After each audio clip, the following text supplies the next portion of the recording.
Morning students, today's topic is untouchability. First, you need to know the meaning of untouchability.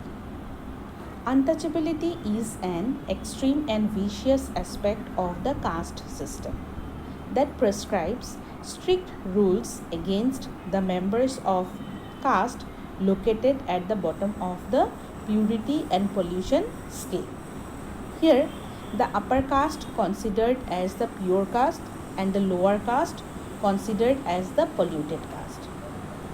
And the upper caste made strict rules for the lower caste groups. And the untouchable caste are outside the caste hierarchy.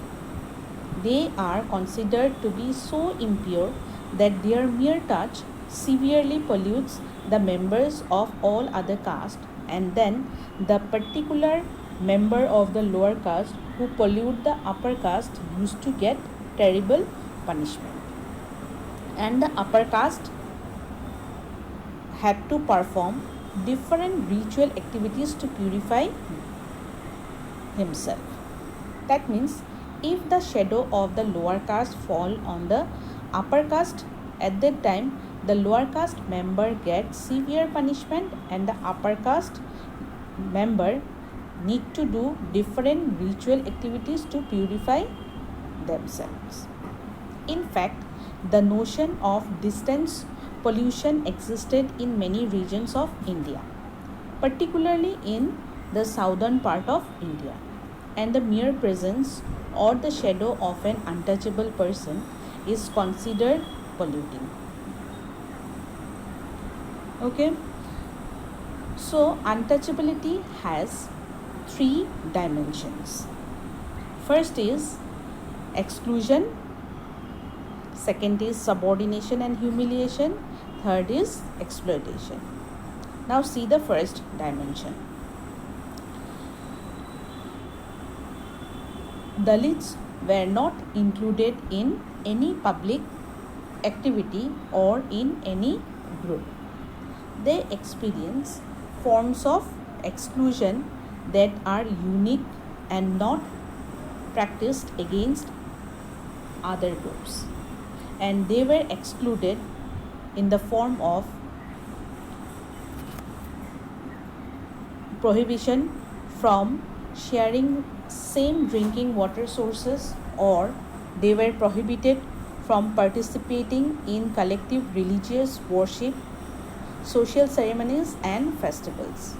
That means they were not allowed to take water from the same water sources, or they were not allowed to participate in religious activities or social ceremonies or in any festivals. So in that way they were excluded from the society.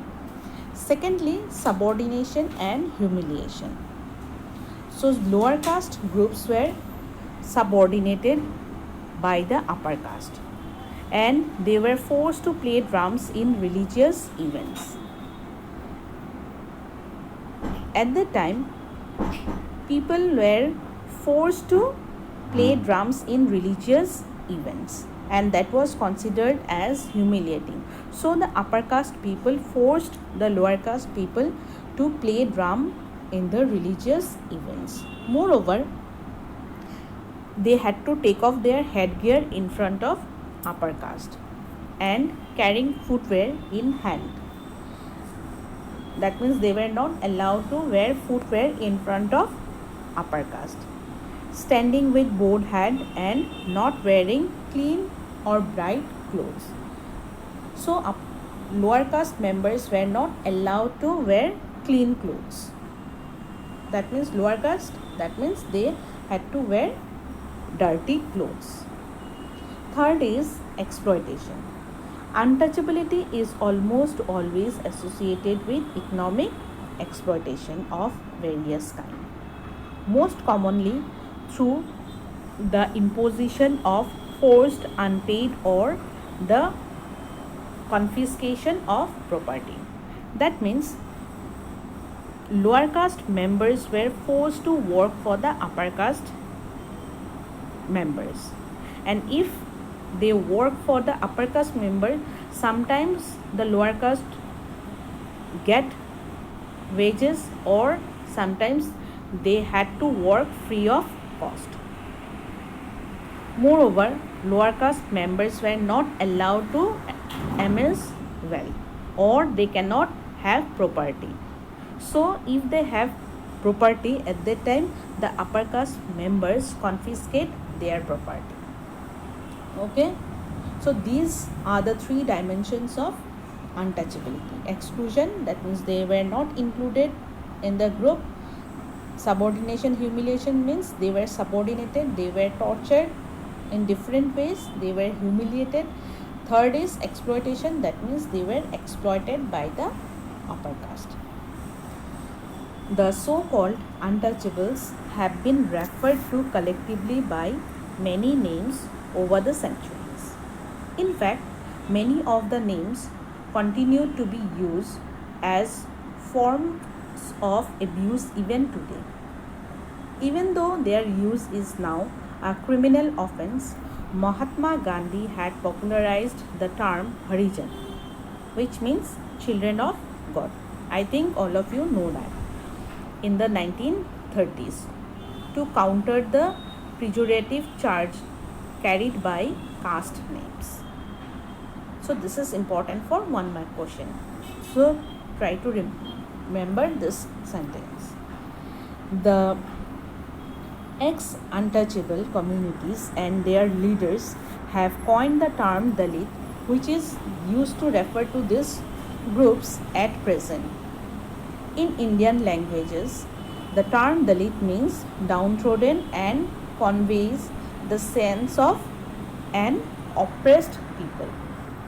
And it received white currency during the caste riot in Mumbai in the early 1970s. That means in the early 1970s, this term get popularity.